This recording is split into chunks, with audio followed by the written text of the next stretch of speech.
When John Rapasa Otieno was a child, he learned the centuries-old sounds of his ancestors while listening to his grandmother sing and watching her traditional dances.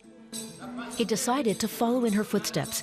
He taught himself how to build and master more than 10 traditional instruments like this Nyatiti.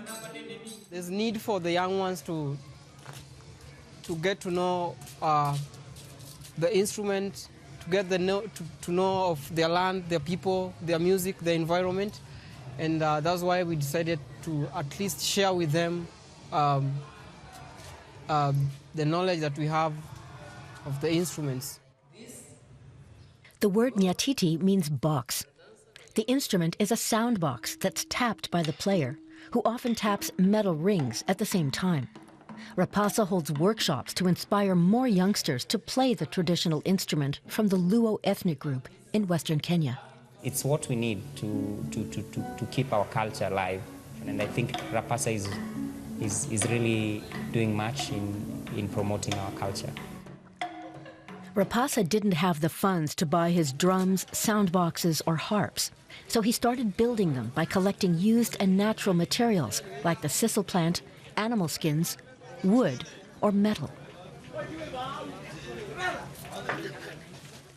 Sometimes he finds the cans he needs for his rattles at Nairobi's dump sites. I saw the struggle of people asking, so where do we get that Nyatiti? Where do we get that Orud? Where do we get that Peke? Where do we get that Nyangile or Sanduku, you know? Yeah, so I decided, no, I will travel to these places. I will learn how to make them. And I will learn these sounds and bring them close to the people. The Nyatiti is Rapasa's principal instrument. This 8-string harp originated in Egypt. It was later played by the Luo people of Kenya. The lower 4 strings symbolize the first 4 days after a boy's birth, and the upper 4 strings represent the first 4 days after a man's death. It is traditionally played only by men.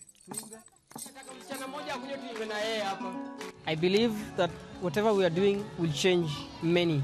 For example, you know, the kids will only do whatever they see every day. I think it's necessary for them to learn this so that it's something that is passing, because I also find people playing them. So that is how I also got inspired. John Rapasa Otieno teaches youth how to play these traditional instruments free of charge. He's dedicated to upholding his grandmother's cultural traditions. Today, he performs for audiences whenever he can to make this ancient music popular once again.